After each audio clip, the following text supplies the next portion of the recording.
네, 안녕하세요. 로봇공학의 맥락에 따른 선형대수 스터디, 오늘 직문수 4강 리뷰 진행하려고 합니다. 그, 일단 저번 주까지 3강 진행했는데, 혹시 1에서 3강 얘기도 일단, 1에서 3강 감상이라든가 아니면 불편한 점 있으셨으면 말씀해 주셔도 좋고, 4강에 대해서 말씀해 주셔도 좋습니다. 네. 그러면 지금 일단 제 화면 공유 시작하겠습니다.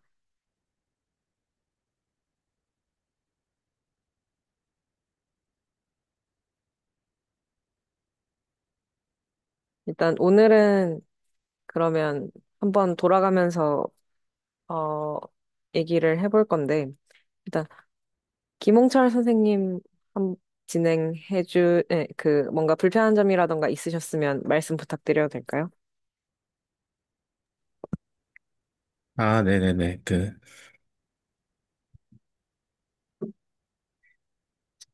사장 읽으면서 우선적으로 생각했었던 게 지수 함수에 대해서 나오잖아요, 사장에서.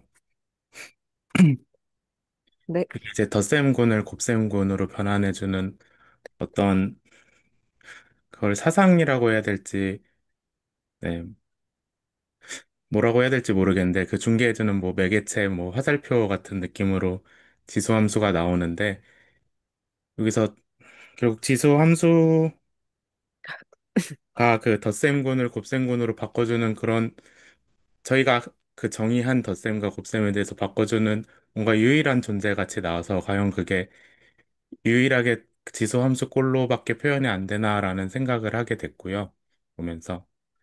그리고 저희 뭐 로보틱스에서도 쓰이는 뭐 SA3 뭐 리군과 리대수에서도 지수 함수랑 로그 행렬 뭐 지수 행렬 해가지고 그걸 또 이제 행렬 곱셈 분해서 벡터 공간으로 바꿔주고 벡터 공간에서 행렬 리군으로 바꿔주잖아요. 그런 거에서 이제 곱셈을 덧셈으로 바꿔주는 그런 메커니즘 자체가 되게 비슷한 것 같다라는 생각을 했었던 것 같습니다.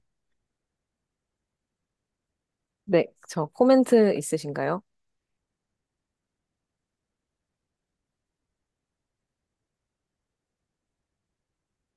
저도 일단 지수함수가 처음에 나와서, 잠시만요.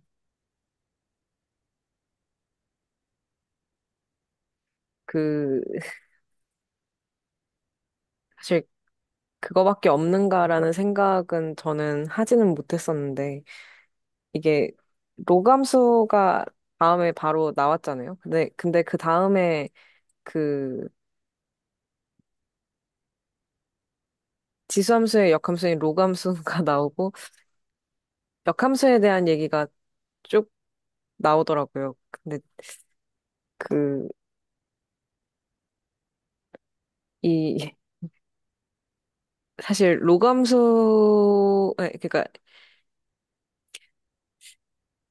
약간 지수함수의 역함수에 대한 얘기가 나올 줄 알았는데, 일반적인 역함수에 대한 얘기가 나와서 조금 당황했었는데요. 근데 역함수 얘기 나올 때 그냥 딱 직관적으로 생각나는 거는 바로 다음 차시에 이제 나오게 될 선형대수에서 행렬과 역행렬 생각이 좀 났었고, 그리고 근데 벡터에서 벡터 공간, 행렬 왔다 갔다 하는 것도 좀 생각이 났었고, 이런저런 게 떠올랐던 것 같습니다. 네. 혹시 이상의 코멘트 있으신가요? 아니면 더 말씀하실 내용 있으신가요? 홍철님. 일단 이 정도만 네 말씀. 네. 그러면은, 네, 김태환 선생님 혹시 이번 주에 어떤 점이 좀 불편하신 점이 있었는가? 약간 그런 내용을 공유해 주실 수 있나요? 아, 네. 혹시 저 잘 들리세요? 네, 잘 들립니다. 우선 그냥 제가 먼저 저희가 여기서 정수 집합이랑 그리고 0이 없는 유리수 집합의 관계 영이 없는 유리수 집합에 대해서 이제 그 함수 하나 정의하고 그 이제 이걸 뭐라고 말해야 될지 모르겠는데, 그 x 더하기 y의 그 함수 값이 fx 곱하기 fy 이퀄 이 상태에서 이제 그 지수함수까지 유도가 되잖아요. 네, 근데 제가 뭔가 이걸 보면서 좀 우선 이제 느꼈던 점은 불편한 점보다 저희가 지수함수를 과거에 배울 때는 그냥 단순 곱셈의 제곱승이다. 음, 해서 뭐 A에 이제 X승 했을 때 X가 보통 정수인 것부터 시작을 했던 것 같고요. 학창 시절에.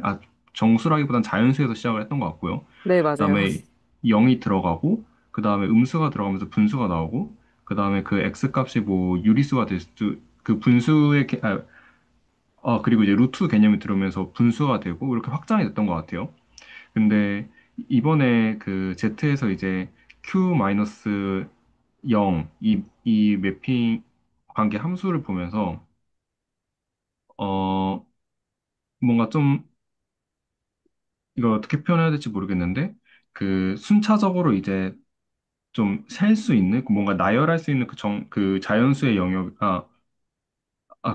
이제 디스크리트하게 되는 그 정수의 영역에서 뭔가 그 곱셈이라는 연산으로 되게 좀 조밀해지는 그룹으로 변환이 되는 함수가 이제 지수함수로처럼 느껴지더라고요. 그 예전에 단순 그냥 곱셈의 개념에서 이게 저희가 예를 들면 0보다 큰 어떤 임의의 실수를 주었을 때 그 수를 어떤 수가 주어져도 뭐 A가 이제 1이 아닌 경우에 1이 아닌 경우에 0보다 크고 1이 아닌 경우에 A의 이제 뭐 특정 뭐 A 알파로 하겠습니다. 그 A 알파로 표현할 수 있다. 이렇게 해가지고 뭐 지수를 자유롭게 표현을 했는데 어찌 보면 이 곱셈이라는 게 그 유리수라고 하는 게 보다 맞을 것 같긴 한데요. 뭔가 그 연속적인 것들을 좀 반영해주는 듯한 느낌을 좀 받았던 것 같아요. 그리고 이제 불편한 점을 얘기를 해보면 어, 그 쭉 내려가면 잠시만요. 네. 합성함수 얘기가 나올 때, 아, 그 제가 좀 불편했던 부분은 좀 더 내려줄 수 있나요? 그 네, 단사함수에서 이제 예시를 보여주는 게 있는데, 이 예시인가요? 어, 아니, 9번째 페이지입니다. 네. 네, 9번째 페이지에서 그, 이게 아마, 잠깐만요. 이게 아마 G 합성 F가 이제 아이덴티티 펑션이다. 라는 걸 보이는 이제 증명 가정이었던 것 같은데요. 그게 그 전사함수에서는 F 합성 G가 이제 아이덴티티다라는 거 보이잖아요. 그걸 네, 보일 때 이제 선택 공리가 필요하다. 그래서 제가 뭔가 선택 공리가 느껴지기에는 무한한 공간에서 하나를 고르는 것 자체도 이게 수학적으로 엄밀하게 정의하기가 어렵다라고 우선 느껴졌어요. 사실 그 의미 자체도 구체적으로 와닿지는 않는데 일단 뭔가 무한한 거에서 하나를 고르는 게 어려운 거구나. 근데 그 페이지 9페이지에 이제 그 증명 과정을 보게 되면 여기서 한 5번째 줄에 다음과 같이 정의할 수 있다. A에서 암호원수 X0 하나를 고르자. 뭐 이런 부분들이 나오잖아요. 네. 그러면은 이 A가 만약에 무한집합이라고 하면 여기서 암호원수 X0를 고르는 것 또한 선택 공리를 기반으로 해야 되는 행위들 아닌가? 라는 생각이 들었습니다. 그래서 이 방향의 그런 증명은 선택 공리 없이 증명이 될 수 있는 영역인가? 라는 생각도 들었던 것 같습니다. 네, 감사합니다. 혹시 그 코멘트 있으신 분 계신가요?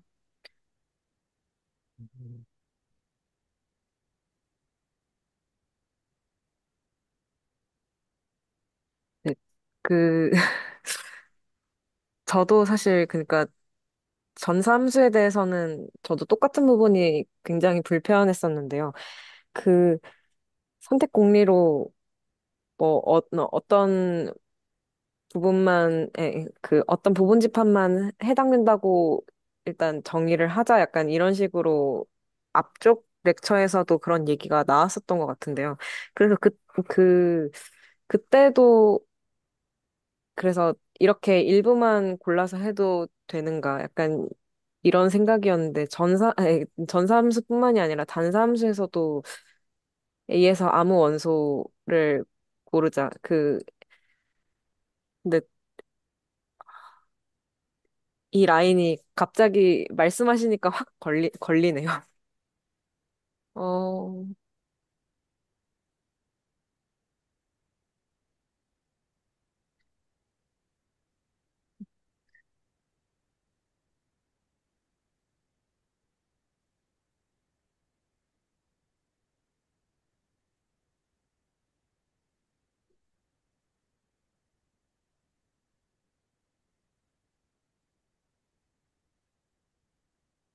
어.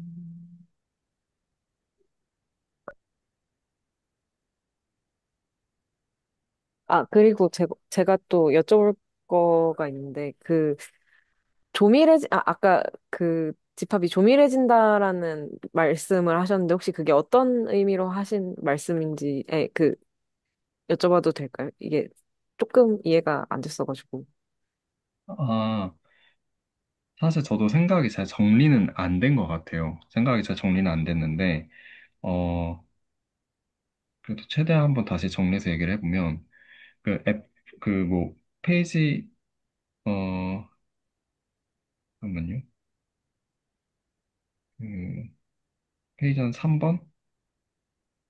3페이지 이런 데 가면 이제 그 지수함수를 얻는 과정이 나오잖아요.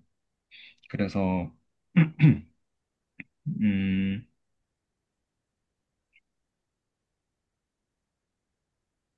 이거를 어떻게 얘기를 해야 될지 잘 모르겠는데, 그 정수라고 하는 뭔가 디스크리트하게 나눠져 있는 그룹이 그 아무래도 A의 n승이니까 제가 생각했을 때는 그 양의 아 잠시만요. 그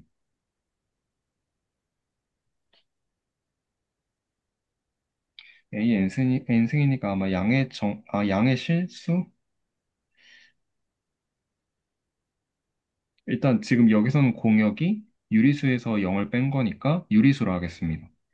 그래서 그 유리수라고 하는 보다 촘촘한 영역으로 좀 대응되는 개념으로 지수가 나오게 된 거인가라는 생각을 받았던 것 같아요. 어, 제가 제가 잘 말하는 건지 잘 모르겠네요.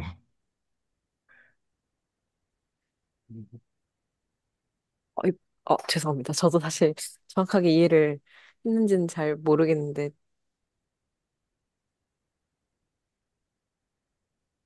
음,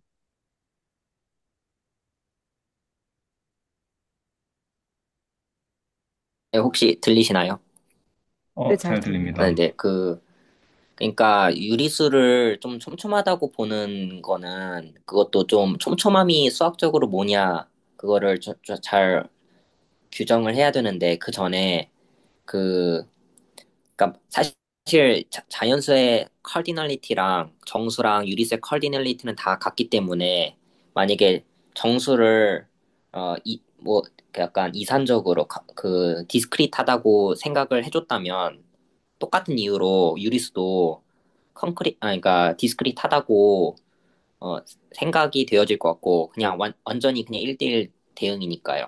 유리수와 그 정수 사이에는 완전히 1대1 대응이 있으니까요. 그래서 그 그러니까 촘촘함이라는 게 그러니까 덴스하다는 게 물론 그 개념으로서 덴스하다는 게 또 있지만, 해석학에서 보면 또 있지만, 근데 이게 좀 더 많다라는 그런 인상을 주는 건 맞지만, 당연히. 근데 저희가 일단 무한집합을 다 다루고 있기 때문에, 일단 좀 더 많다라는 거는 좀 직관의 영역인 것 같고, 좀 논리적으로 봤을 때는 더 많다라고 하기엔 좀 그렇고, 그래서 왜냐하면 서로 1대1 대응이거든요. 역함수도 이렇게 거꾸로 지수함수, 어, 할 수 있잖아. 양의 유리수에서 다시 거꾸로 대응을 시킬 수가 있잖아요. 네, 근데 저는 여기서 흥미로웠던 건 뭐냐면, 그 지수함수가 그냥 뭐 등장했지 이렇게 생각을 했는데, 그러니까 뭐냐면 한쪽은 더하기예요. 한쪽은 더하기가 연산이고 다른 쪽은 곱하기가 연산인데 각각을 군으로서 생각을 해주면 항등원이 존재하잖아요.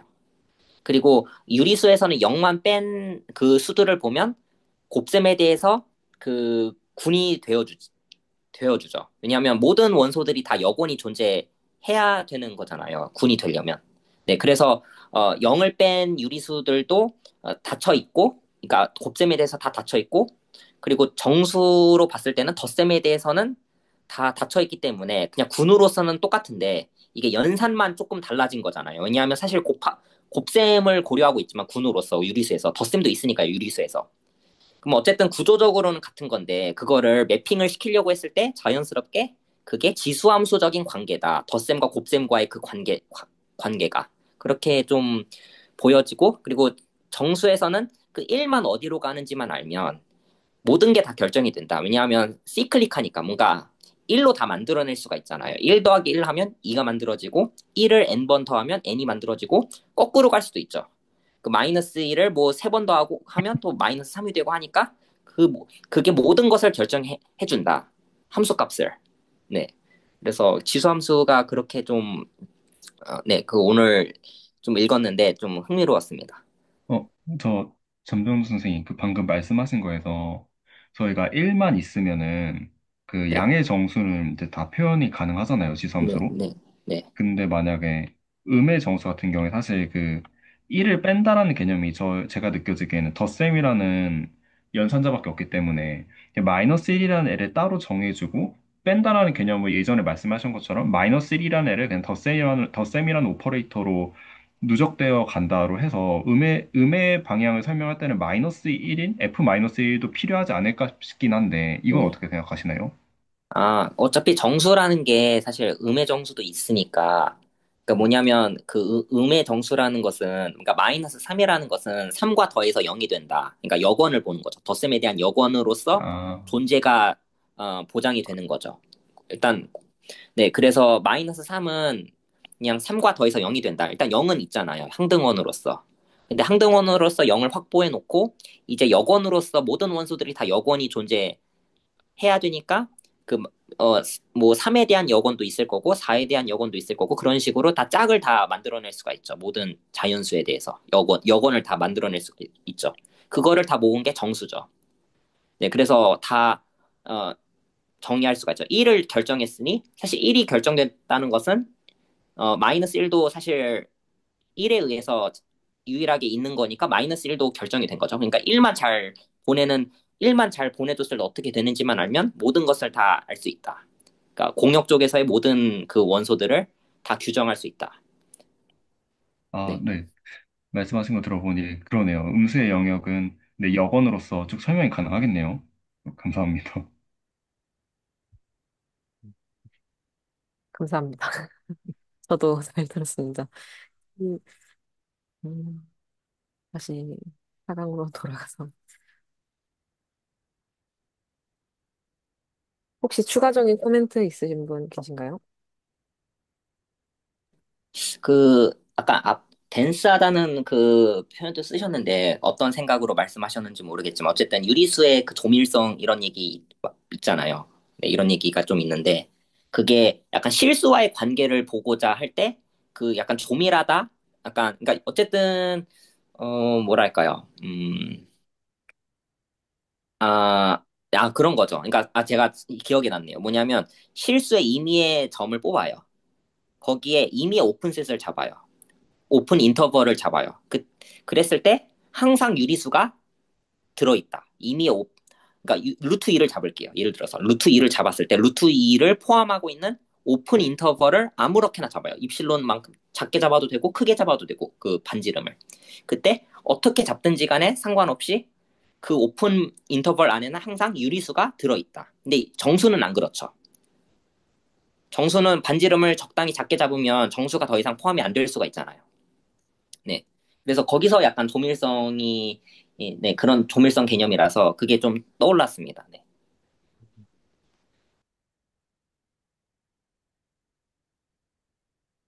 오픈 인터벌 얘기를 하셨는데 그 인터벌을 그러니까 그냥 자연수 두 개 자연수 그 사이의 인터벌, 그냥 정수 사이의 인터벌로 그냥 두시는 건가요? 네, 구간인데 우리말로 하면 그 네네, 그쵸. 뭐보다 크고 뭐보다 작다. 근데 그 구간, 그러니까 왼쪽 오른쪽 그 끝은 꼭 자연수일 필요는 없어요. 여기서 잡은 그 인터벌은. 근데 너무 오래돼서 기억은 잘 안 나는데, 그, 댄스 하다 할 때 그 오프닝 더블 아까 얘기하셨잖아요. 근데 오프닝 더블을 아마 무조건 그 열린 집합, 아니, 그러니까 열린 구간으로 잡아줘야 이제 유리수들만 이제 뽑아가지고 그거를 이제 유리수 순열이라고 했을 때 유리수 순열의 극한이 이제 무리수로 보내줘야 되는데 그 오픈 인터벌의 끝처음을 이제 무리수로 잡으면 그 유리수가 실수에 대해 조밀하다라고 할 수 있을 것 같습니다. 근데 너무 오래돼서 기억은 잘 안 나네요. 그러니까 같은 얘기인데 1차원으로 내린 게 그냥 구간인 거고 오픈 인터벌이고 그냥 일반적으로 얘기하고자 할 때 용어를 그냥 터미널러지를 그냥 오픈 볼이라고 하는 것 같아요. 오픈 셋, 오픈 볼. 음. 그래서 그 2차원에서의 오픈 볼은 그 뭐 사실 모양은 상관없지만 그 반지름 그러니까 원이죠.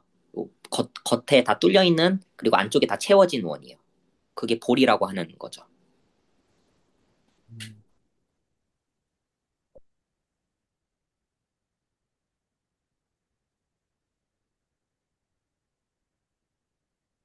혹시 구간을 잡는다, 아니, 그러니까 그 인터벌을 잡는다 어떤 건지는 알겠는데, 이게 그 유리수, 정수, 그 자연수, 무리수까지는 가지 않는다고 하고, 일단 그 세 개 사이의 조밀성을 나타내기 위해서 뭐 0이랑 0.1이랑 0.5 사이, 뭐 예를 들어서 그렇게 아예 둘 다 유리수로 잡아버리면 당연히 가능하겠지만 그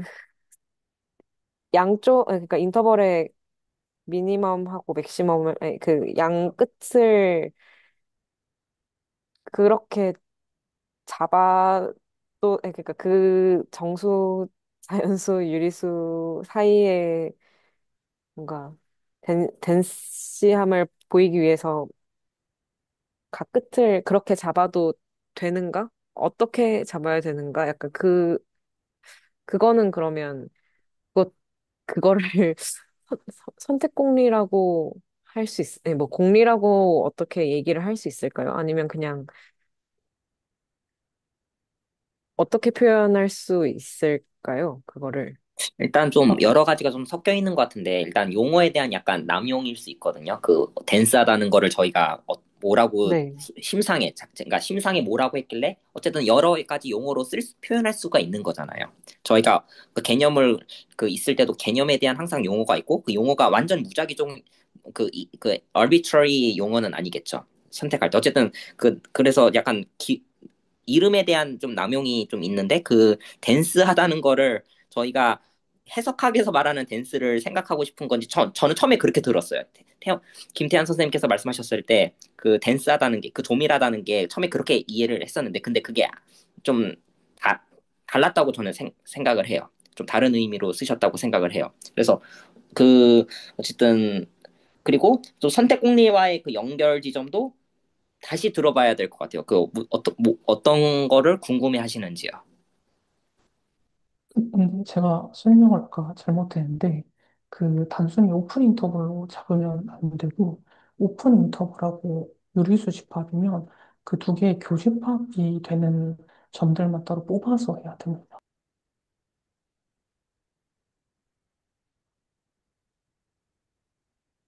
제가 어, 사실 그, 네, 뭐, 그,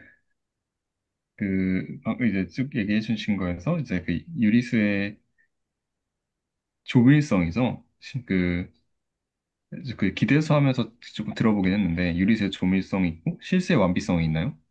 그랬던 것 같은데 사실 뭐 구체적인 정의는 잘 모릅니다. 잘 모르고요. 그 아까 그 이제 댄스하다고 어 그냥 그 제가 사실 이제 직관적인 그냥 심상에서 나오는 용어를 사용했던 거고요. 뭔가 엄밀하게 정의된 용어는 아니었던 것 같아요. 그리고 대신 이제 방금 전병도 선생님께서 말씀 주셨던 그냥 임의의 구간에 어떤 실수값이 포함되어 있는 오픈셋을 잡았을 때 거기 안에 유리수가 무조건 있는다. 라는 이제 표현을 들으니까 이 표현 자체가 굉장히 제가 뭔가 마음속에서 느꼈던 그 댄스함을 좀 내포하는 것 같더라고요. 그래서 네, 저희가 이제 얘기했던 거는 그랬던 것 같습니다. 그리고 그다음에 그 두 번째로 아까 선택공리 관련해서 이걸 좀 더 명확하게 봐야 되겠다고 말씀을 주셨는데, 그게 페이지 9번 가보면요.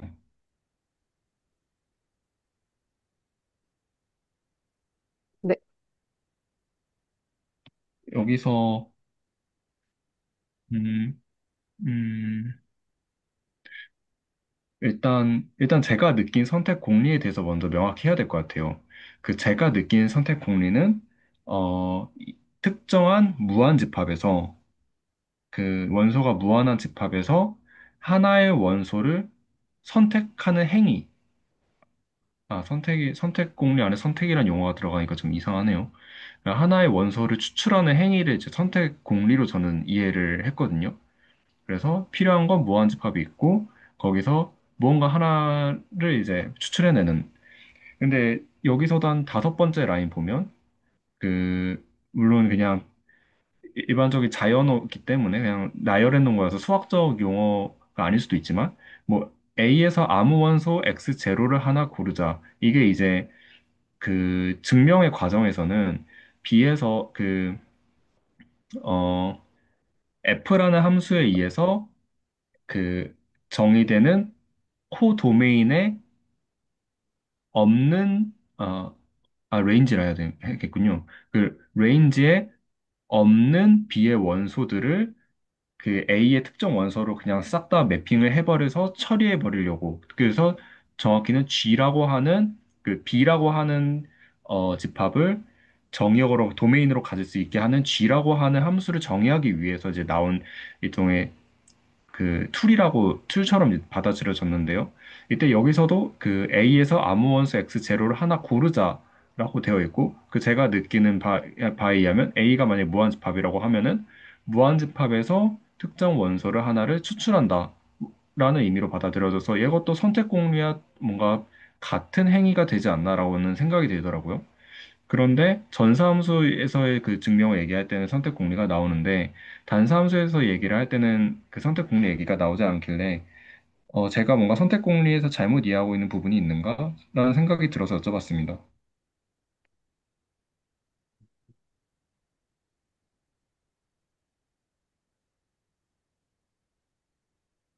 제가 노트를 좀 다 안 봐서 근데 단사에서는 선택 공리가 안 쓰였고 그 네. 전사함수 쪽에서는 쓰였다는 거죠. 일단 네, 제가 네, 유튜브 영상이랑 뭐 노트에서만 봤을 때는 그렇게 되어 있고요. 그리고 이게 기대수 한 3, 4강에서도 같은 내용이 나오는데 거기서도 그냥 자연스럽게 넘어갔던 기억이 있습니다. 제가 엄밀하게 기억은 안 나지만.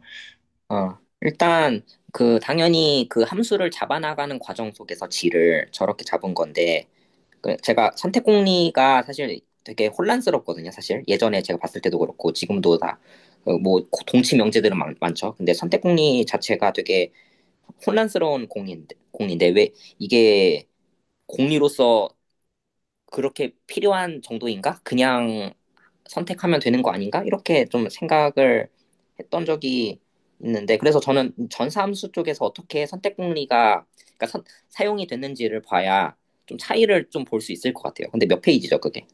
네, 여기 조금 뒤로 가면,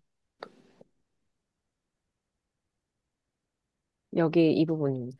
아, 혹시 선택 공리가, 잠시만, 그거를 한번 읽어봐야겠네요. 어쨌든 B를 잡는데, 어, 왜냐하면 B의 각 원소 Y마다 X로 표현이 된 X는,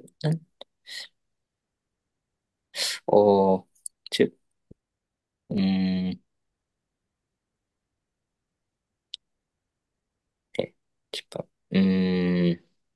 이게, 아, 지금 마지막 부분만 읽으니까 참 이해가 안 되네요. 혹시 이거 이해되신 분 혹시 이거 설명 가능할까요? 잠시.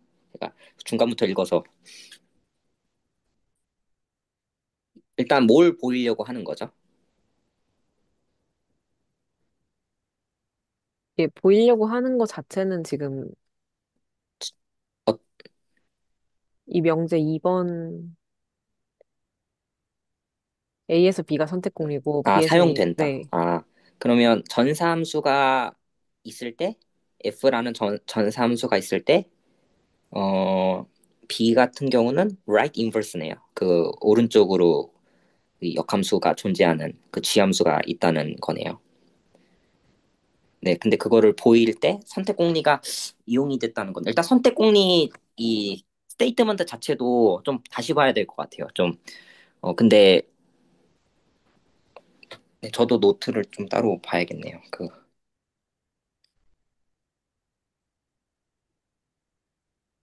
아, 근데 그 반사는 그 선택공리가 아니고 전사는 선택공리인 이유가 잠시만요. 여기서 조금 쓰자면 그러니까 네, 네, 하고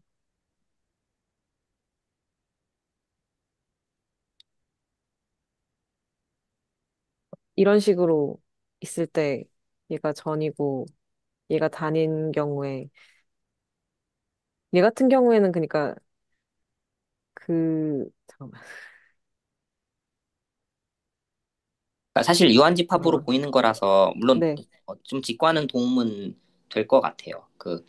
일단 저희가 아이고. 보이고 싶은 거는 G라는 함수의 존재성인데 right inverse가 되어주는 그 그러니까 정의역이 집합이니까 이 B에 있는 모든 원소를 다 A로 네. 보내줘야 되잖아요. 근데 당연히 F에 의해서 A에서 B로 간 그 함수 있잖아요. F에 의해서 A에서 B로 간 함수가 주어져 있으니까 당연히 어, 네. 그런 데서 F에 의해서 온 거였으면 다시 거꾸로 화살표만 뒤집어 주기만 하면 될 거고. 근데 A에 의해서 오지 않은, 아, 이게, 그럴 리가 없죠. 왜냐면 전사함수였으니까, A로부터 오지 않은 함수는 없겠네요. 음, 좀, 네, 저도 그래서, 그러니까, 여기서, 단사함수에서는, 그러니까 선택을 할 필요가 없, 없고, 전사함수에서는, 그러니까, 선택을 해야 되는 거고, 선택을 해야 될 필요가 있는 거고, 여기, 아, 이 함수라는 그 관계 매핑 전에, 그래서, 그, 전사는 선택공리랑 상관이 있는데, 담함수에서는 선택공리랑 뭐 별로 크게 상관이 없는 게 아닐까요? 약간 지금 계속 생각하다가 그렇게 생각이 났습니다.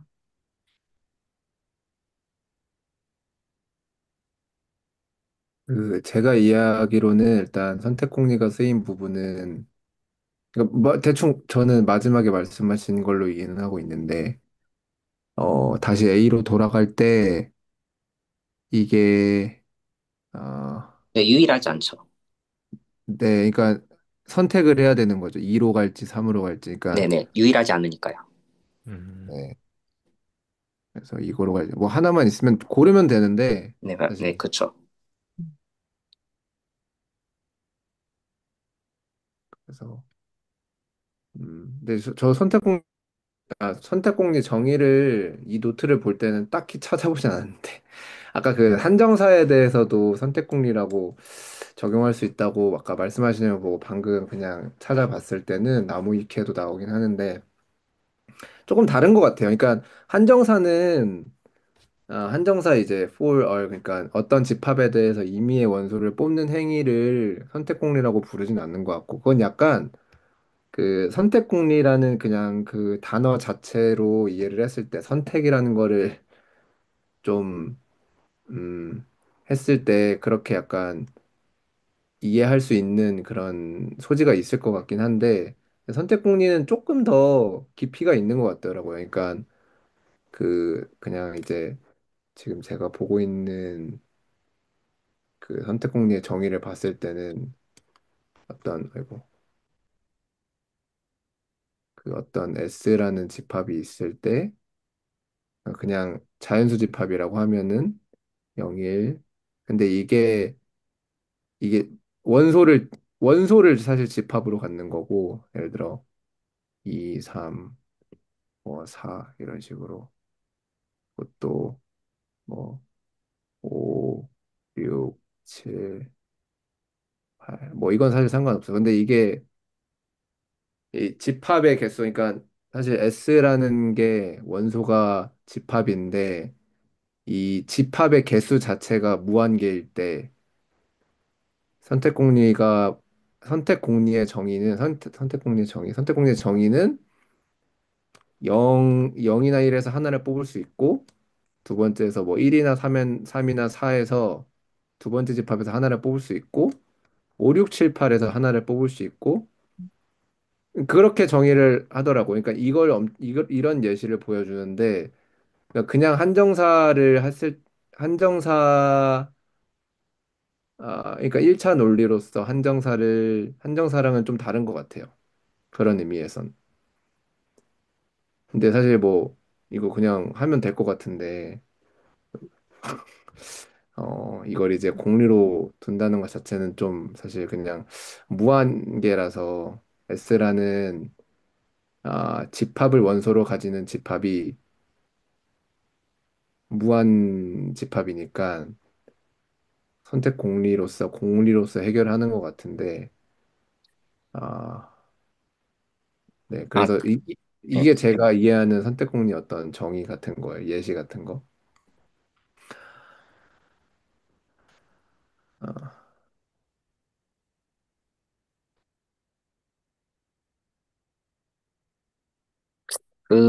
글쎄요. 그러니까 그러니까 사실 단사 쪽에서는 그냥 자연스럽거든요. 제가 생각했을 때 그 레프트 인버스를 잡을 때 되게 자연스럽게 잡을 수가 있어요. 하나 그냥 x 제로를 하나 다 몰빵을 해준다.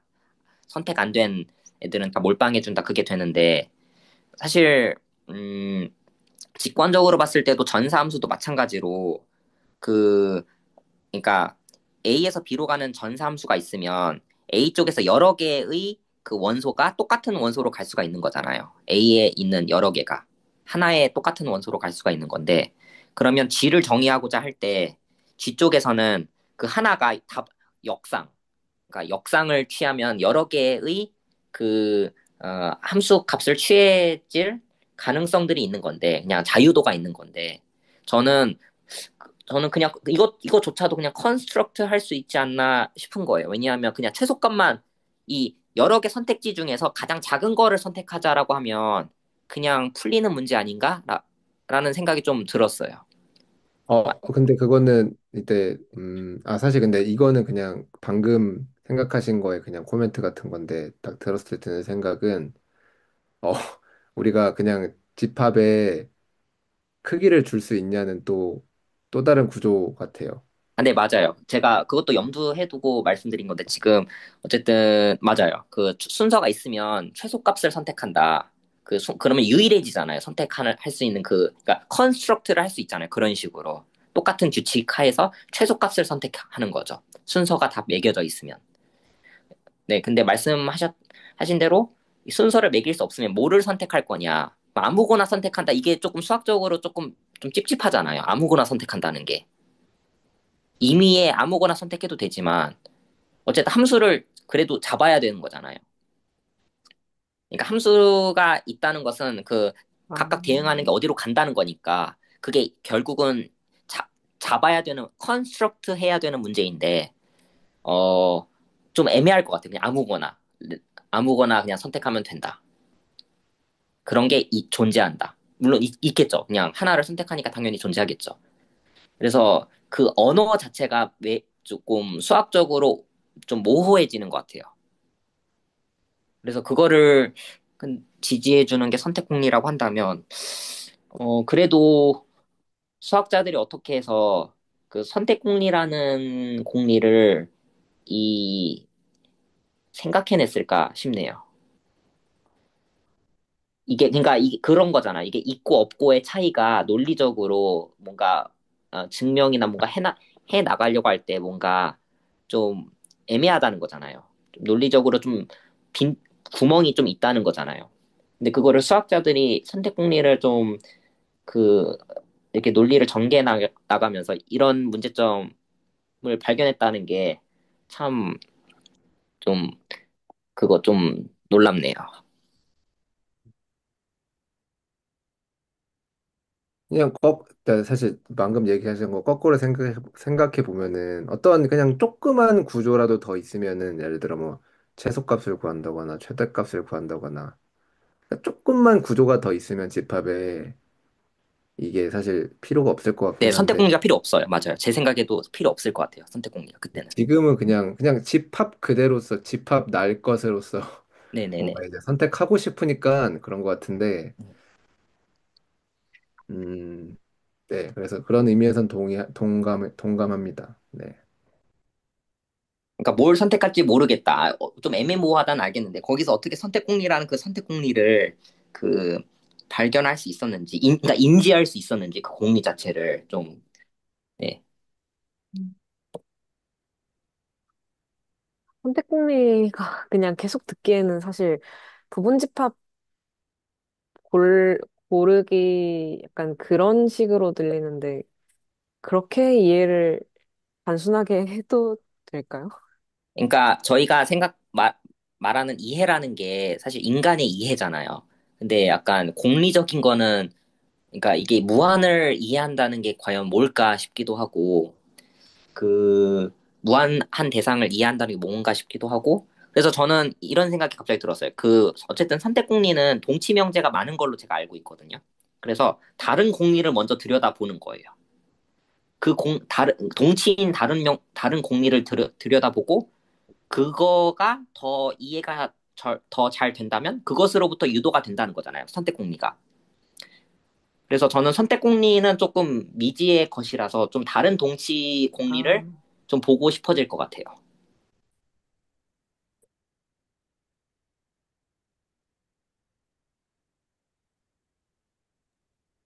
그러니까 문제의식은 좀 대충은 느낌적인 느낌은 대충 온 것 같아요. 그러니까 이게 숫자들 사이에 원소들 사이에 크기 순서를 비교할 수 없을 때는 뭐 그리고 무한집합이 있고 하니까 뭐 그냥 느낌적인 느낌으로 뭐 뭔가 좀 찝찝하다 뭐 이건데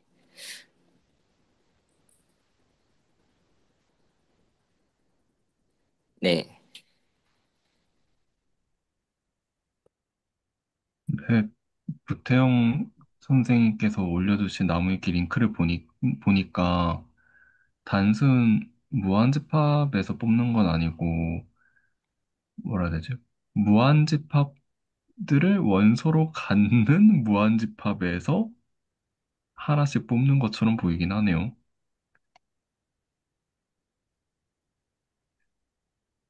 네, 그냥 사실 그러니까 그 대상이 그래서 그 네, 원소를 집합으로 갖는 그런 집합인 음. 그러네요.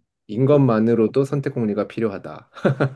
그러니까 인덱싱이라고 하잖아요. 인덱싱 그 셋, 그 자체가 뭐랄까요? 그 뭐라고 하죠? 그 셀 수 없는 무한, 그 uncountable set이어도 상관은 없잖아요. 그 인덱싱 셋이 그냥 번호 붙이기 용도이지만, 아, 그건 잘 모르겠네요. 그, 근데 뭐 무한집합에 무한집합을 뽑는다. 근데 그래서 그게 어쨌다는 거지? 라는 생각이 좀 들어요. 그냥 뽑으면 되는 거 아닌가? 무한집합에 무한집합이어도? 왜냐하면 저희가 음, 그건 되잖아요. Z 곱하기 Z. Z도, 정수도 무한집합이고, 또, Z도 무한집합인데, 그 곱집합을 해도 다시 무한집합이 되는데, 다시 카운터블 하잖아요. 근데 그거는. 그러니까, 무한집합끼리 붙이는 거가 좀 상관없을 때도 좀 많은데, 그렇게 해온 거잖아요. 유리수는 더 많다고 생각이 들 수 있지만, 왜냐하면 그 Z분의 Z니까요. 정수분의 정수니까요. 그러니까 곱집합인데 분명히 거기다 릴레이션을 잘 준 건데 그러니까 무한집합에 무한집합을 생각하는 것도 할 수 있으니까 그냥 그 안에서 그냥 무한집합 안에서 또 무한집합 안에서 뽑으면 되는 거 아닌가 그런 좀 일단 나이브하게는 그런 생각이 좀 드네요. 네, 위키넷과 그 선택 공리와 동치인 명제 보시면 방금 말씀하신 게 선택 공리를 필요로 하는 게 아닌가 싶습니다. 그리고 이게 물론 해석하기 전반적으로 집합을 원소로 가지고 이제 전개를 하지는 않지만 이제 뭐 기본적으로 이제 무한을 어떻게 볼 거냐. 예를 들어서 뭐 해석하기 유한 구간 축소 정리 이런 거 찾아보시면 이제 계속 반씩 쪼개면서 어디가 무한이냐. 그러니까 무한하고 유한이 섞여 있으면 그 구간을 계속 쪼개면서 보다 보면 어느 구간에는 무한이 있을 거잖아요. 왜냐면 무한이 있다고 전제를 하고 무한이 어디 구간에 있냐를 찾는 거니까. 그러니까 그런 식으로 무한을 어떻게 볼 거냐에 대한 것 같습니다.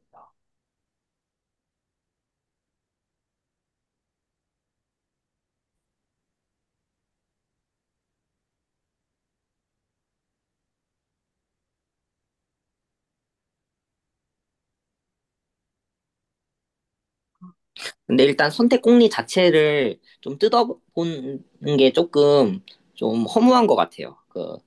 그러니까 오히려 제가 그 선택 공리와 동치인 것들, 사실 그 동치인 것들도 각각의 맥락이 있을 거예요. 그 나타나게 된 맥락. 예를 들어서 제가 생각나는 것 중에 동치인지는 잘 모르겠지만 어, where ordering principle인가요? 그 그런 게 아니면 induction, mathematical induction. 어, 제가 그거 동치인지는 잘 모르겠어요. 근데 그런 비스무리한 게 있었거든요. 그래서 그것들도 사실 각각의 맥락에서 나왔을 거예요. 생각을 했을 거예요. 오히려 저는 그걸 들여다보는 게 더 좀 생산적이라 일 것 같고 느낌상.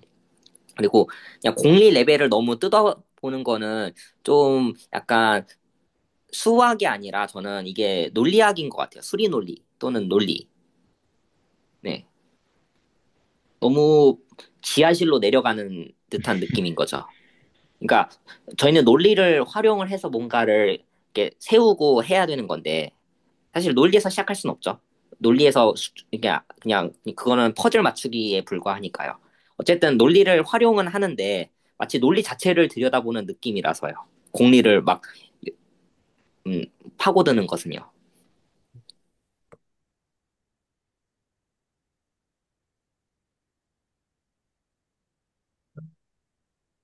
아, 근데 공리도 층위가 있는 것 같아요. 예를 들어서 토폴로지의 공리라고 하잖아요. 위상 공리. 그리고 벡터 공간의 공리라고 하잖아요. 근데 그런 공리도 있는데 그 공리보다 더 밑바닥에 있는 공리가 있는 거죠. 막 액션 무브 초이스나 뭐 이런 것들. 피아노 공리. 그러니까 그 지하실도 층이 있는 것 같아요. 지하 1층 정도, 지하 0층이 있는데 더 지하 10층도 있고. 네. 근데 위상 공리나 아니면 뭐 여러 가지 그 벡터 공간의 정의 또는 공리를 생각하는 거는 어떤 클래스적인 그런 선언이라서 괜찮다고 생각하는데 액션 오브 초이스 자체를 건드린다는 거는 좀 그래요. 좀 너무 지하실 같아요. 네.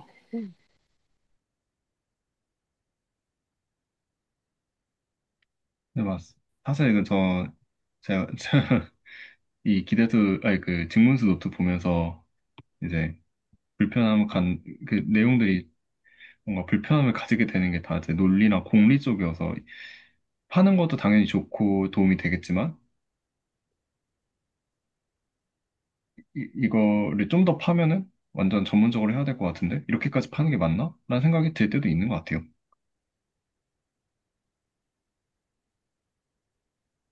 저는 그런 거 있잖아요. 수리 논리학 보면 그런 게 있거든요. 그런 주제가. 수학을 바라보는 그 관점이라고 해야 될까요?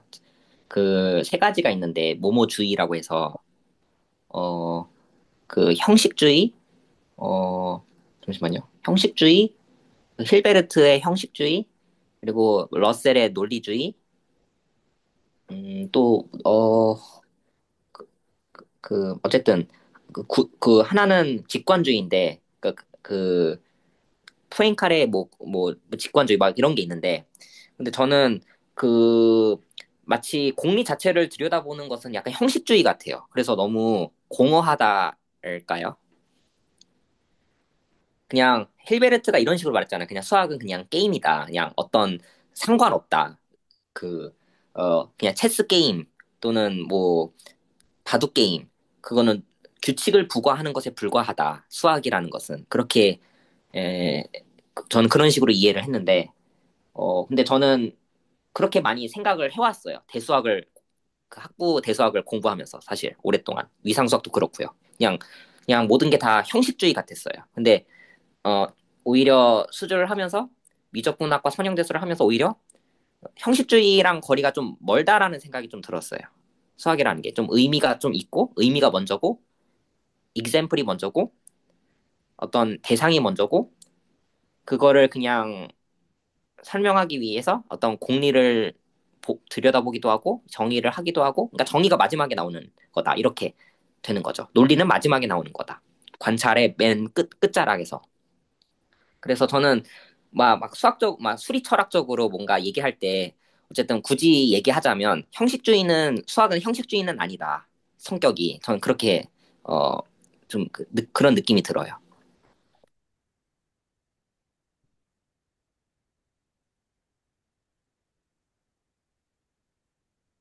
그런 형식주의라고 표현을 하셨는데 약간 그래서 그런지 더 여기가 이런 부분들이 불편하네요. 그러니까 뭐 딱 수로 나눠 떨어지는 것인가? 그런 것도 아니고 뭔지 약간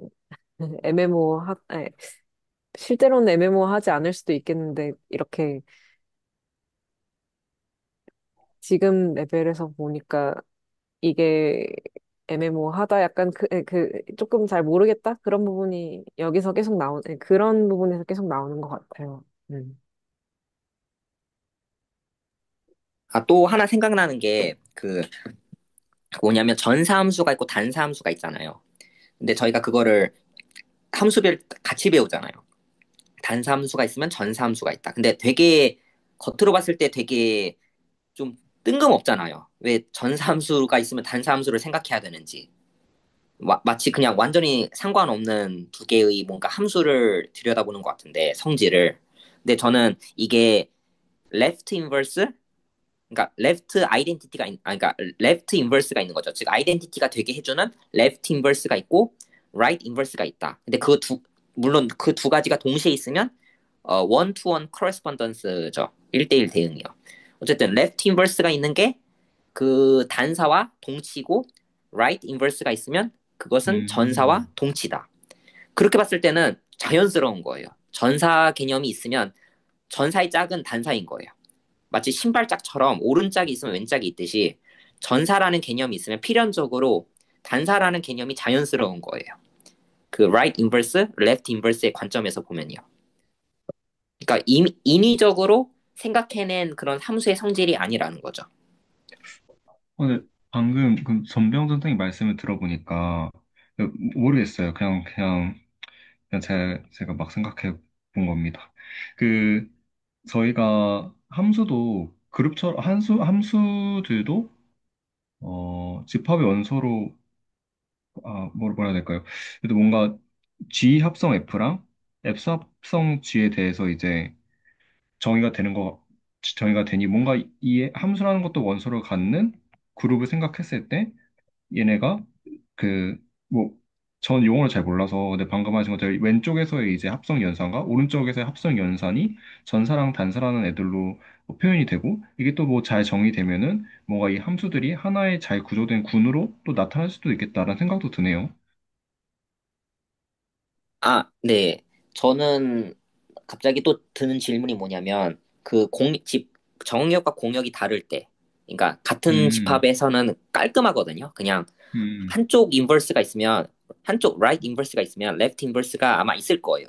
근데 제가 궁금한 거는, 그 right inverse가 있을 때 left inverse가 존재할까? 그러니까 어떤 f라는 함수에 대해서 그 f에 right inverse가 존재한다면 그게 가정일 때 그렇다면 f의 left inverse는 존재할까? 근데 그게 아닐 것 같잖아요. 그 그냥 따로 만약에 a와 b가 다른 집합이면 그러니까 오른쪽으로 해주는 right inverse는 존재하는데 항등함수로 만들어주는 오른쪽 합성은 존재하는데 그 왼쪽 합성을 해가지고 항등원이 되게 못할 수도 있잖아요. 안 될 수도 있잖아요. 네. 음, 네. 그래서 이 두 가지가 동시에 있을 때를, 어, 보통 저희는 사실 1대1 대응 생각할 때는 뭐 상관없었잖아요. 어느 쪽에다가 붙이든, 오른쪽에다 합성하든, 왼쪽에다 합성하든 상관이 없었는데, 한쪽만 가정이 되어 있을 때는 좀 문제가 있다. 라고 생각했을 때 사실 행렬도 마찬가지예요. 사이즈가 같은 행렬, 3 곱하기 3 행렬이면 상관없어요. 오른쪽에다가 붙이든 왼쪽에다가 역행렬을 붙이든. 근데 사이즈가 음, 다를 때는 3 곱하기 2 행렬일 때는 오른쪽으로 곱해지는 그 역행렬과 왼쪽으로 해서 단위 행렬을 만들어주는 역행렬이 좀 일단 사이즈가 일단 다르잖아요. 일단 사이즈부터가 다르잖아요. 오른쪽에 곱하는 거는 만약 3 곱하기 2 같은 경우는 2 곱하기 3을 곱해줘야 되고 아이덴티티를 만들어내기 위해서는 항등 행렬을 만들어내기 위해서는 왼쪽에다가 곱하려고 한다면 2 곱하기 3짜리를 곱해야 되니까 일단은 달라져 버리죠. 네, 네 그런 생각이 좀 들었네요. 네,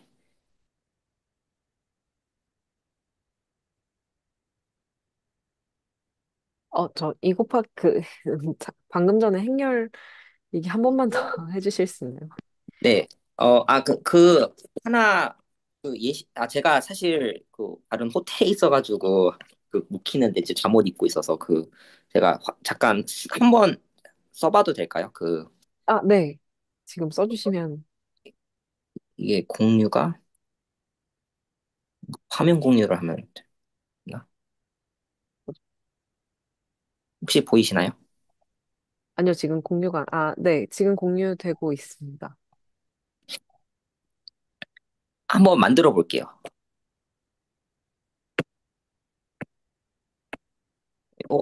잠깐 여기 펜이.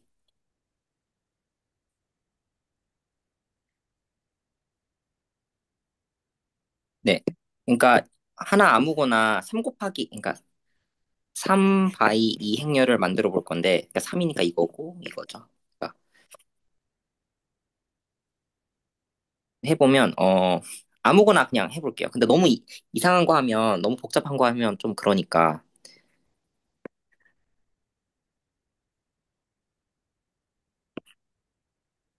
모르겠어요. 어떻게 잡아야 될지 모르겠네요.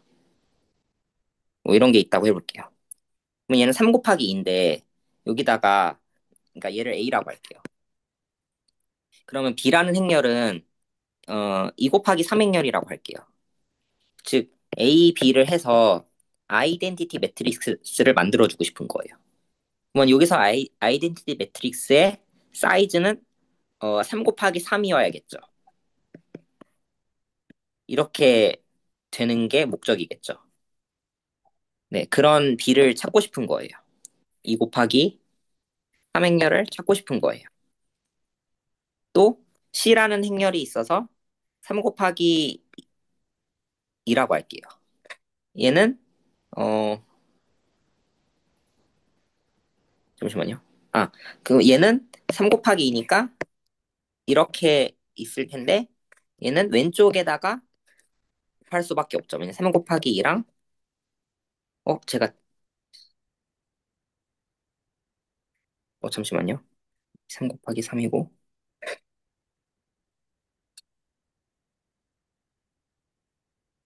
혹시 제가 뭘 잘못한 거죠?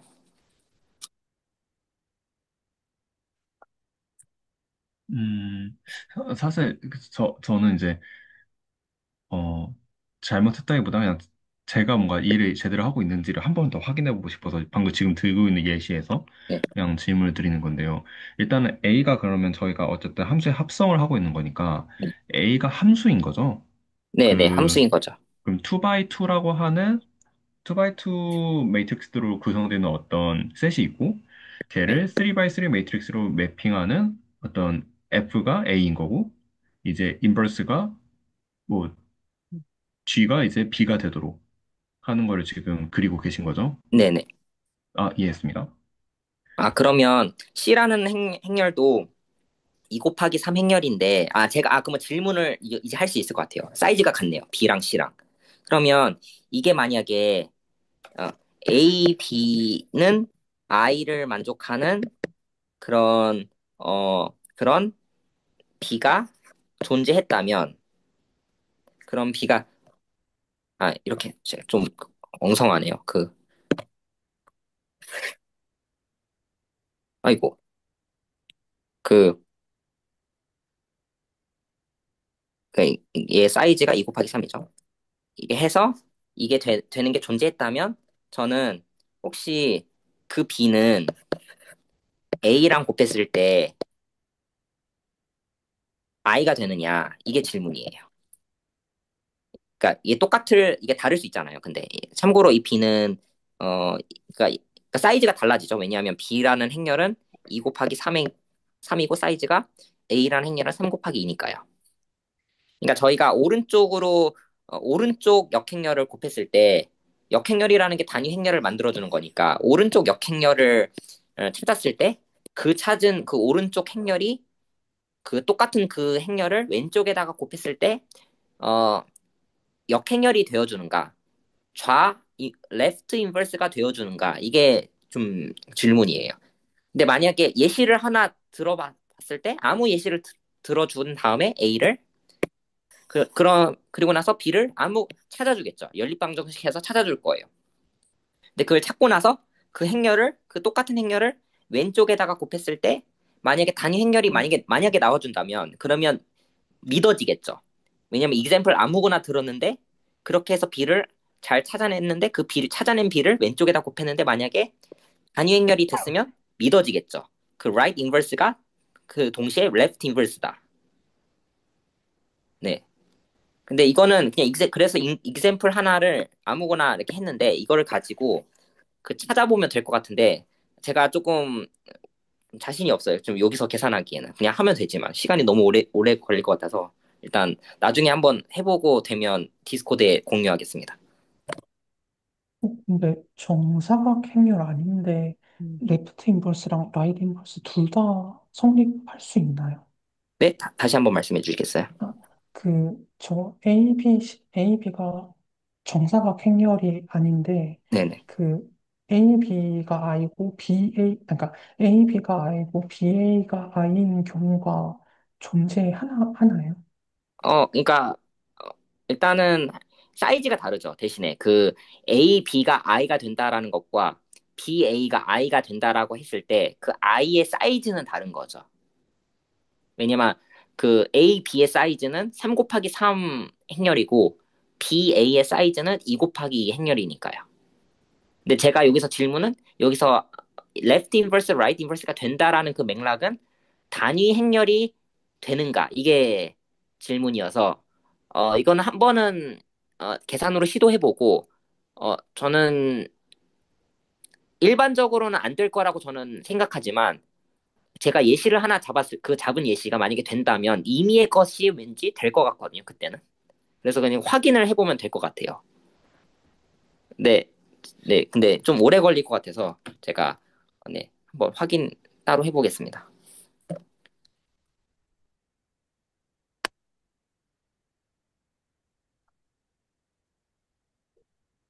이 2x3, 3x2 뭐 그런 정사각행렬이 아닌 거는 이제 의사역행렬, 슈도잉버스.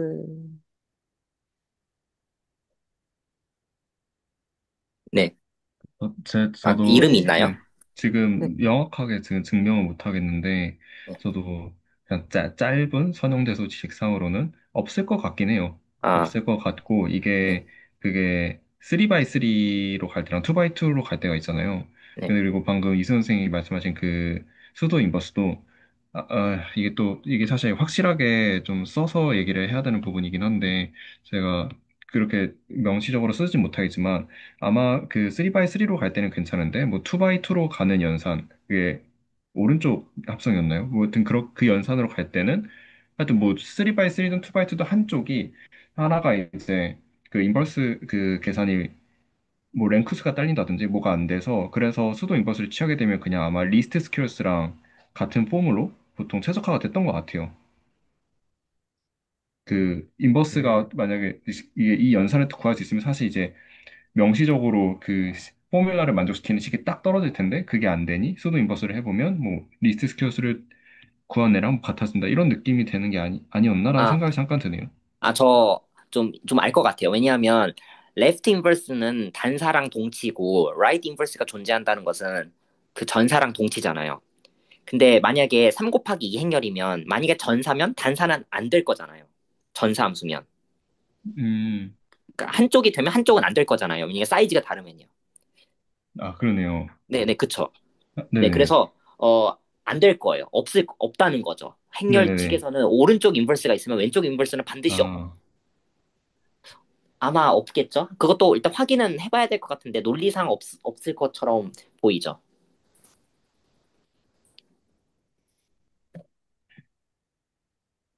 그러네요. 아 근데 뭔가 야 매트릭스 곱슬 좀 디멘션 다른 매트릭스 곱슬 이 함수의 형태로 좀 보니까 조금 새로운 시각에서 보는 것 같아서 좀 재밌긴 하네요. 그 행렬 자체가 함수잖아요. 왜냐면 2 곱하기 2 행렬 같은 경우는 x, y를 받아서 x 다시, y 다시로 보내주는 함수니, 그러니까, 그 작용이, 그 연산이니까, 그러니까 x, y는 R2의 원소고, x 다시, y 다시도 R2의 원소니까, R2에서 R2로 보내주는 함수인데, 선형함수죠. 선형성을 만족하는 함수인 거죠. 제약이 걸려 있는 거죠. 그래서 행렬 자체가 이렇게 사각형으로 적히는 행렬 자체가 함수로 해석하는 거는 자연스러운 거죠. 음, 그게 3 곱하기 2여도 상관없어요. 3 곱하기 2 행렬이라면 R2에서 R3로 가는 함수일 거예요. x, y를 대입해서 x, y, g로 보내는 함수일 거예요. 왜냐하면 그 열 벡터를 잘 맞춰보면 사이즈를 확인할 수가 있겠죠.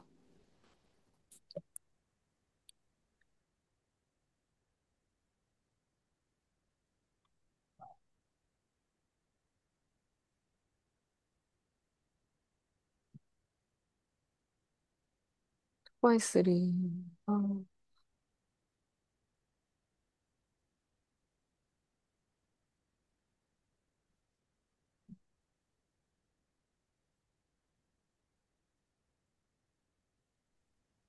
근데 이건 조금 딴 얘기일 수 있는데 아까 슈더인버스 말씀하신 거에서 이제 그 최소 제곱 해가지고 근사하는 거 그러니까 실제 해를 구하는 게 아니라 네. 이제 오차를 이제 최소 제곱을 해서 최적의 근사해를 구하는 방식이 이게 플로우 매칭 요즘 논문들 보고 있는데 여기서도 그렇고 그 최소 제곱해가 이제 그 이차 함수 꼴이니까 이게 볼록 최적화 쪽으로 확실히 좀 구하는 경향들이 많이 있는데 그 경로를 최적화할 때 어, 정말 이 그 최소 제곱 함수가 아니 그 최소 제곱 손실 함수가 참 요긴하게 쓰이는 것 같습니다.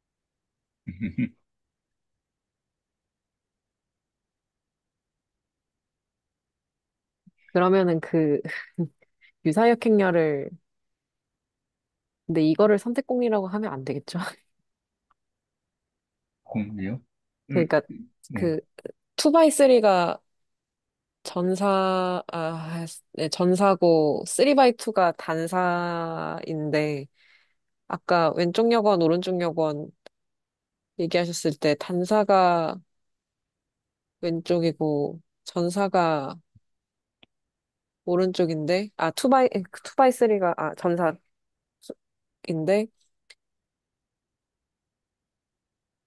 그 전사의 경우에 유사육행렬을 써서 아, 네, 맞아. 근데 물론 3 by, 아니, 그러니까 제가 헷갈리네요. 2 by 3가 모든 2 by 3 행렬이 전사냐라고 했을 때 그건 아닐 거예요. 그러니까 있다는 거죠.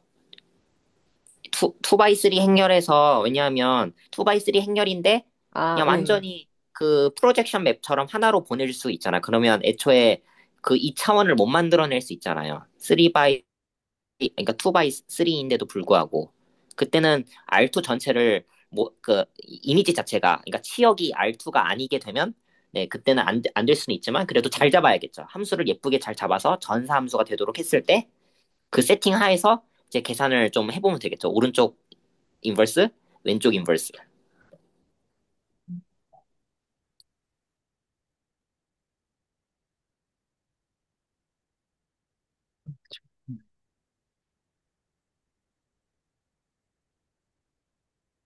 네, 말씀 감사합니다. 혹시 그 추가적인 코멘트 있으신 분 계신가요?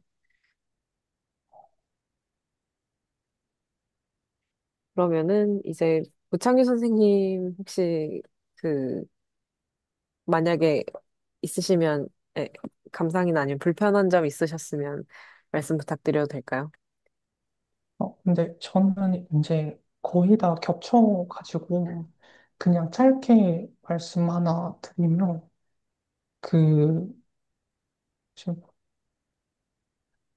그 이제 4강 앞부분에서 제일 많이 다뤄지는 게 이제 정의역 위에서 계산한 거를 이제 공역으로 공역 쪽 그러니까 공역이라는 집합 쪽으로 방향으로 이제 보내줘서 그 공역 집합 위에서 이제 또 계산을 한 게 이제 결과가 정의역 집합 위에서 계산을 하나 공역 집합 치역이겠지만 하여튼 공역 집합 위에서 계산을 하나 이게 똑같아가지고 이제 내용 보시면 정의역의 연산을 공역의 연산으로 보존할 수 있다고 그 5페이지에 나오는데 근데 이게 그 이제 아주 심플하게 봤을 때 이제 리군하고 리알제브라도 마찬가지라고 생각합니다. 그러니까 리군의 어떤 이제 그 항등원에서 이제 뭐 실제는 또 조금씩 다른 기준점을 잡을 수도 있지만 하여튼 아이덴티티 위에서 이제 탄젠트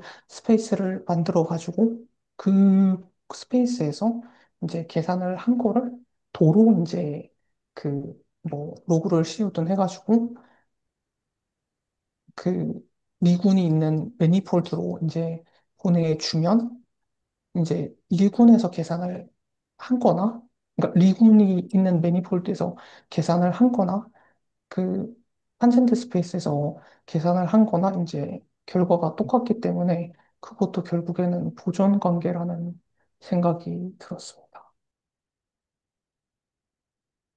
아, 저도 그게 되게, 그거 되게 해보고 싶고, 그러니까 리 그룹, 그리고 리 알제브라, 그 거기서 벌어지는 선형대수 좀 해보고 싶고, 리 알제브라는 그 원점, 아이덴티티에서의 접선들을 다 모아준 거잖아요.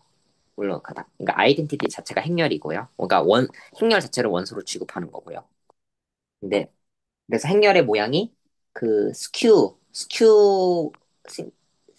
시메트리인지 뭔지 그렇게 해보면 뜨는 것 같은데, 그러니까 저는 어쨌든 이 익스포넨셜 맵이 되게 좀 흥미로운 것 같아요. 그러니까 저는 궁금한 거는 여기서 이게 군 구조로 봤을 때는 완전히 똑같은 건데 그냥 덧셈 관점으로 볼 것이냐, 곱셈 관점으로 볼 것이냐 그 차이일 뿐인데 그냥 구조가 완전히 똑같은 건데 저는 그렇게 관점을 바꿨을 때 덧셈 관점을 곱셈 관점으로 바꿨을 때 관점을 그게 어떤 이점이 있는가 그냥 관점만 바꾸는 거 말고 어떤 새로운 발견이나 어떤 새로운 어떤 무언가가 생겨나는가 새로운 걸 네, 발견할 수 있는가 이게 좀 궁금하네요.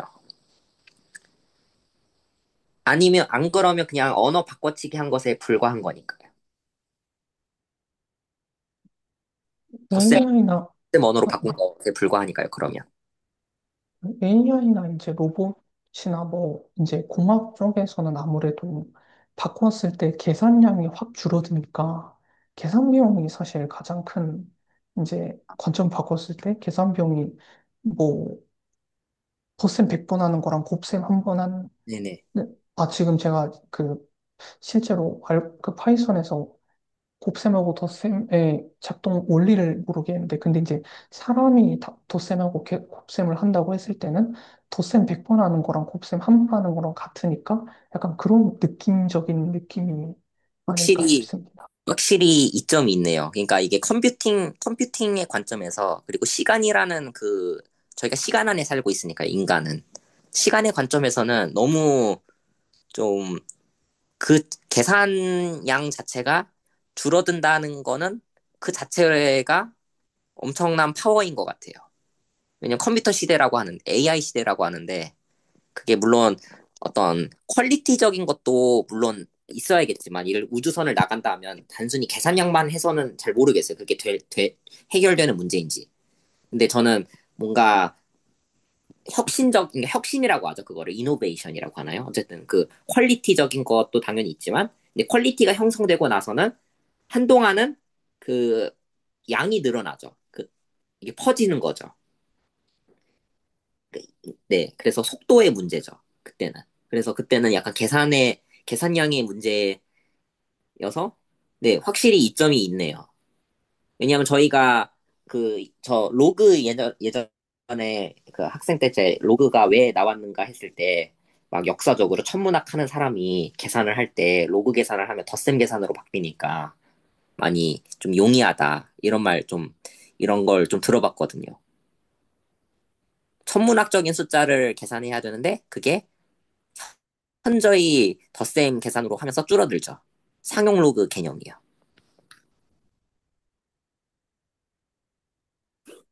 네, 아마 지금 말씀하신 부분에서 사실 연산이 그 줄어든다고 하는 부분이 그냥 제가 생각했을 때는 그 SE3에서 하면은 R 트랜스포즈 곱한 게 아이덴티티가 돼야 되는 컨스트레인트가 있잖아요.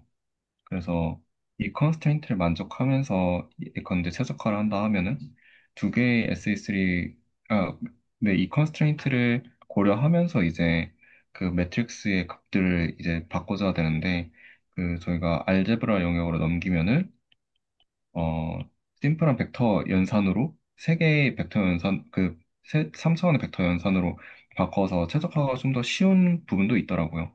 그래서 많이 연산 코스트도 줄었던 것 같습니다.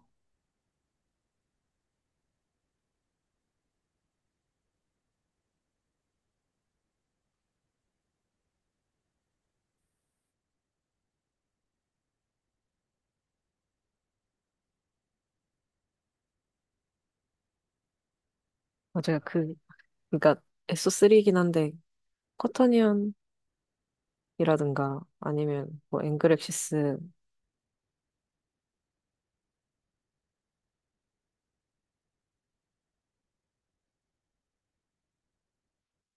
에 따라서 차이가 있었던 것 같기도, 차이가 있는.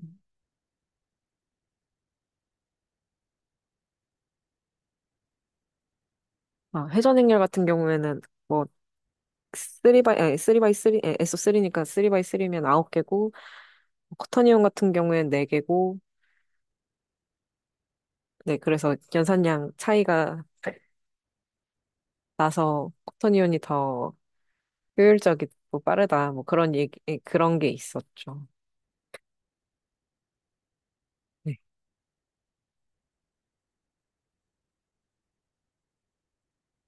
그러니까 저희가 계산을 다 하고 그 계산을 한 걸 가지고 그 뭔가 해석을 뭐 하고 의미 부여를 하잖아요. 껴맞추기도 하고 때로는 계산을 안 믿을 수도 있죠. 저희가 생각하는 그 직관이 너무 명확하다면 계산이 잘못됐다 이렇게 생각할 수도 있지만 그러니까 근데 과학에서 그런 역사들 되게 많죠. 예를 들어서 분명 논리를 따라갈 때가 있고 계산을 더 지지할 때가 있죠. 케플러의 그 실험들이 너무 원에 껴맞추다 보니까 안 됐던 거잖아요. 근데 이거를 계산이 맞다. 그 관찰한 그 계산들이 맞다라고 인정하고 그 모델을 바꾼 거죠. 수학적 모델을. 그 원 모델이 아니라 타원 모델로 바꿨을 때 뭔가 오히려 그게 맞았던 거고요. 그래서 약간 둘 다 있는 것 같아요. 어떤 경우는 계산을 하고 나서 이제 계산의 해석을 부여하는 거죠. 근데 어떤 경우는 그 해석에 따라서 계산을 방향성을 정하는. 그래서 저는 어쨌든 계산을 통해서, 그러니까 계산이 워낙 중요하다는 거를 좀 인지하고 있기 때문에. 근데 저는 그냥 계산 말고 또 이점이 없나 싶은 거예요. 덧셈 구조를 예를 들어서 곱셈으로 그냥 구조가 완전히 똑같은데, 그렇게 관점 바꿔치기를 했을 때 계산 말고의 다른 이점은 없나, 수학적으로.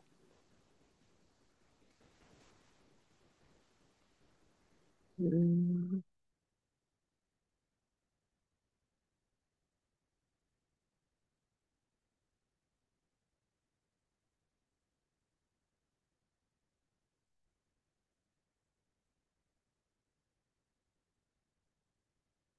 저는 잘, 저도 아직 그 리그는 잘 모르겠어요.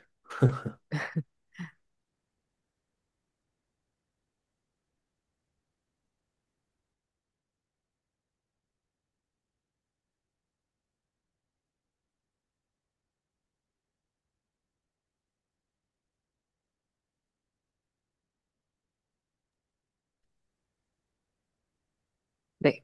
그럼, 감사합니다. 마지막으로, 혹시 추가 코멘트 있으신 분 계신가요? 네, 없으시면, 저도 사실, 그러니까, 솔직히 초반부는 저는 오히려 좀 이해가 안 갔고, 후반부에 전사함수, 단사함수 이 부분에서 그, 네, 뭔가 궁금한 게 많다. 아니, 정확하게 이해가 안 간다. 뭐, 불편한 부분이 많다. 이렇게 생각을 좀 했었는데, 그 부분을 지금까지 다 거의 얘기를 한 것 같아서, 일단, 이게 여기서 지금 계속 그러니까 함수가 집합이라는 거를 그 전에 얘기를 했었지만, 지금 이 A, B, A로 하는 이거 자체가 그 함수의 집합, 그러니까 X1이 그냥 일반 원소가 아니고, 뭐 1, 2 이런 자연수, 뭐 숫자 같은 게 아니고, 함수일 수도 있다. 약간 이런 거를 계속 생각을 하려고 노력은 했거든요. 근데 그, 그거를 생각하면서 하니까 오히려 함수에서 그, 예, 정의역 함수에서 치역 함수로 가고 그 치역 함수에서 다시 정의역 함수로 가는 그런 매핑 관계가 뭐 오른쪽으로 그 FG 이런 전사 함수, 전산사 함수까지는 그 이 매핑이라는 게 어쨌든 되는 게 있는데 아예 단사 함수까지는 근데 전사 함수 같은 경우에는 이제 선택 공리를 써야 해서 그 그러니까 오른쪽으로 가는 매핑이 단사함수 같은 경우에는 일단 그 완전히 정의역에서 치역이 매핑이 되고 그 치역에서 버려지는 것들이 있긴 하지만 그게 약간 아까 맨 처음에 전명 선생님이 얘기하셨던 인터벌을 정해서 그 증명하는 그런 과정처럼 약간 자연스럽게 떨어져 나가고 그 떨어져 나간 것들 말고 남은 것들 중에서 다시 역으로 그 원래 함수로 매핑을 하자. 그러면 그 매핑 같은 경우에는 당연히 자연스럽게 생기는 것이고 전사함수 같은 경우에는 반대로 그 시작부터 선택을 해야 여기 나올 수 있다. 약간 이런 의미로 좀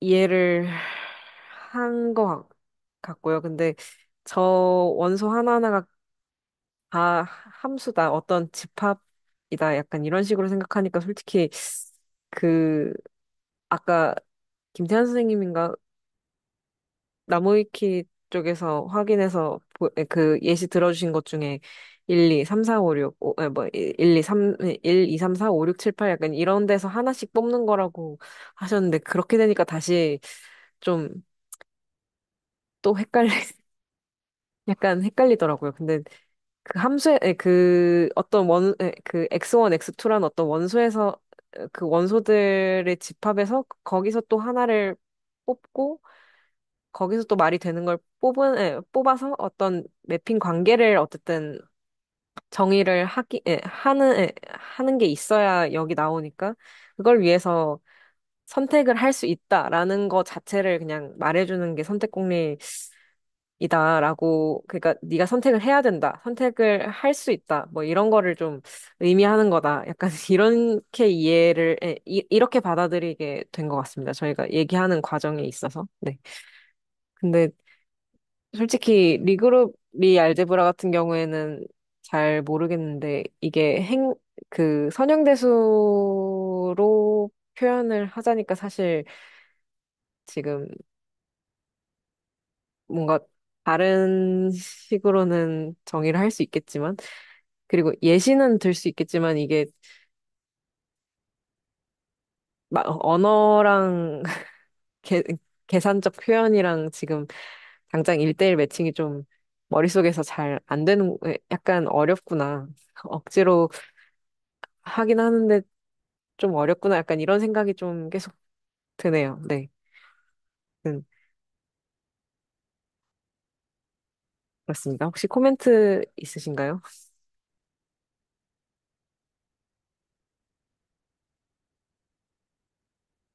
네, 없으시면 지금 추가로 하고 싶으신 말씀 있으신 분 계신가요?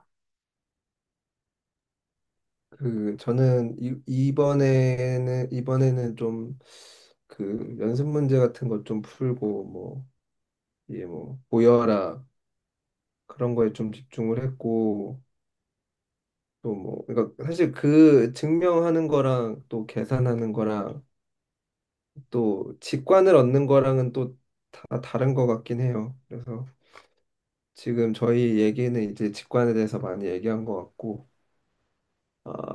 뭔가 이제 계산이나 그런 쪽을 좀 그런 면에서 지금 좀 노트가 애매한 것 같긴 한데 왜냐면 뭐 딱히 뭐 계산할 게 주어진 것도 아니고 하니까 아, 네, 그래서 좀 5강은 어떻게 될지 기대가 됩니다. 5강부터는 이제 선형대수인데 저희 다음 주에는 일단 1강에서 4강 한번 다시 돌아보고 전체적으로 한번 디스커션 하고 넘어가려고 하거든요. 지금 네, 그렇게 생각하고 있습니다. 그래서 다음 주에는 이제 1강에서 4강 한꺼번에 디스커션 하는 거고요. 그 이전에 디스코드에서도 말씀드렸듯이 그 남기고 싶은 감상이나 내용 같은 그 뭐 불편한 점 그 기록 노트 같은 거를 그 기록을 남겨주시면 아마 크게 개인적으로도 굉장히 크게 도움이 되실 것 같습니다. 네. 혹시 가능하신 분은 언제든 뭔가 하고 싶은 거, 남기고 싶은 거 있으신 분은 언제든 활발하게 적극적으로 많이 많이 써주세요. 네, 저도 아직 알겠습니다. 올리지 않았지만 다음 주부터는 기록으로 조금 남겨보려고 하고요. 네. 그래서 오늘은 그러면 일단 여기까지 진행하는 걸로 하고, 네, 다들 수고하셨습니다. 저 녹화는 중지하겠습니다. 감사합니다. 감사합니다.